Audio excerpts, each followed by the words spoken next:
Hello friends, இன்றைக்கி மானது serial என்னெல்லாம் நடந்துச்சுன்னு ஷார்ட்டாக ஒரு ரிவ்யூ பார்க்கலாம். விஜய் வந்து காவேரி எழுதி வச்ச லெட்டரை வந்து படிச்சுட்டு ரொம்பவே ஷாக் ஆகிடுது அவருக்கு.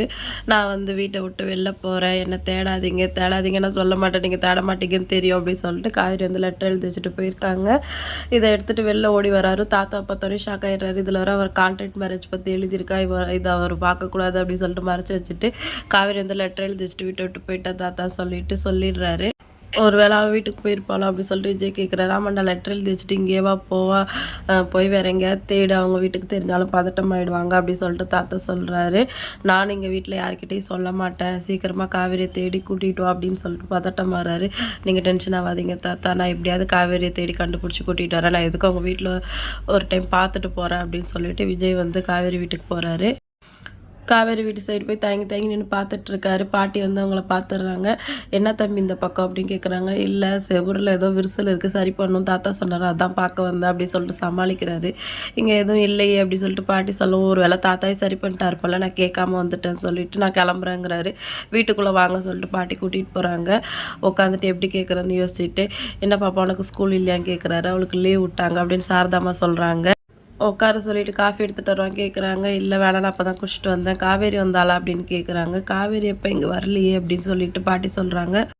ஏன் தம்பி என்னாச்சு அப்படின்னு கேட்க, இல்லை என் பின்னாடி தான் வந்துட்டு இருந்தா, இங்கே வந்திருப்பான்னு நினச்சா அப்படியே போயிட்டா போல இருக்குது அப்படின்ட்டு விஜய் சொல்லிட்டு சமாளிச்சுட்டு அங்கேருந்து கிளம்பிடுறாரு. நம்ம கங்கா எப்போவுமே ஒரே ரியாக்ஷன் தான், எந்த சீனுக்கும் ஃபேஸ் வந்து கடுன்னு வச்சுருப்பாங்க, அதே மாதிரியே இந்த சீன்லேயே வச்சுட்டு நிற்கிறாங்க. விஜய் வந்து குழப்பத்தோடவே அங்கேருந்து கிளம்பிடுறாரு. அடுத்த சீனில் வந்து பசுபதி அன்பும் பேசிகிட்டு இருக்காங்க.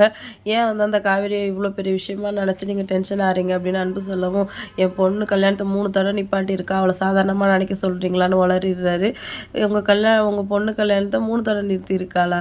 அது சரி, 2 தடவை தானே உங்கள் பொண்ணு கல்யாணம் நின்று இருக்குது. ஒன்று வந்து இப்போ நிச்சயதார்த்தம், அதுக்கு முன்னாடி கொடைக்கானலில் ஒரு தடவை, 3வது தடவை ஏது? ஓ, அப்போ காவேரி சொல்கிறது உண்மைதானா? அவளை கடத்தி வச்சு இந்த மாதிரி ஒரு கல்யாணம் பண்ண நீங்கள் பிளான் பண்ணது உண்மைதான்.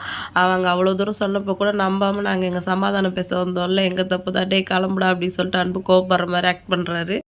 உடனே பசுபதி உட்காருங்க, எதாக இருந்தாலும் பேசிக்கலாம் அப்படின்னு சொல்லிட்டு, நான் பண்ணது என்ன தப்பாக இருக்கலாம், என் பொண்ணு மேலே எந்த தப்பும் கிடையாது, அவள் ஆசைப்பட்ட மாதிரி இந்த கல்யாணம் நடக்கணும், எனக்கு எவ்வளோ சொத்து இருக்கும் உங்களுக்கு தெரியும், அதில் பாதி என் பொண்ணுக்கு தான் வரப்போகுது, இப்போ இருக்கிற நிலமையில கல்யாணம் வந்து கிராண்டாக பண்ண முடியாது, சிம்பிளாக பண்ணிவிட்டு கொடைக்கானலில் ரிசப்ஷன் கிராண்டாக பண்ணிடலாம், எல்லா செலவும் நானே பார்த்துக்கிறேன் அப்படின்னு சொல்லிட்டு அன்பை வந்து பிரெயின் வாஷ் பண்ணுறாரு. அன்பு இருந்துட்டு, நீ என்ன உன் கண்ட்ரோல் வைக்கணும்னு நினச்சல, எனக்கு எப்படியா சொத்து வந்தால் சரிதான் அப்படின்னு சொல்லிட்டு அவரும் ஓகே அப்படின்னு சொல்லிடுறாரு. ஏன்னா என்கிட்ட ஒரு சுத்தம் கிடையாது, எல்லா செலவையும் நீ தான் பார்த்தானோ அப்படின்னு சொல்லிட்டு அன்பு வந்து மைண்ட் வாய்ஸ்லேயே பேசிக்கிறாரு. விஜய் வந்து இப்போ காவேரியை தேடி அலைஞ்சிட்ருக்காரு. நிவின் கிட்ட அதை பற்றி கேட்கலாமா அப்படின்னு அவருக்கு ஒரு ஐடியா வருது. நிவின் கால் பண்ணுறாரு. உங்களை பார்க்க முடியுமா சொல்லிவிட்டு, ஆஃபீஸ் வரவா அப்படின்னு சொல்லிட்டு நிவின் கேட்குறாரு. இல்லை, நான் ஒரு லொக்கேஷன் ஷேர் பண்ணுறேன், அங்கே வந்துடுங்க அப்படின்னு சொல்லிட்டு விஜய் சொல்கிறாரு. நிவின் அங்கே வந்துடுறாரு. விஜய் இறங்கிட்டு நிவினை பார்க்குறாரு. இவனே கோளாறு பிடிச்சவன், இவங்கிட்ட போய் எப்படி காவேரியை பற்றி விசாரிக்கிறது அப்படின்னு யோசிச்சுட்டே இருக்கிறாரு. இப்போ இவங்க 2 பேரும் பேசிக்கிறதுல என்னெல்லாம் பிரச்சனை இருப்பதுன்னு தெரியல. வெயிட் பண்ணி நாளைக்கு பார்க்கலாம். வீடியோ பிடிச்சா லைக் பண்ணுங்கள். இன்னொரு வீடியோவில் மீட் பண்ணலாம். டாடா, பாய்.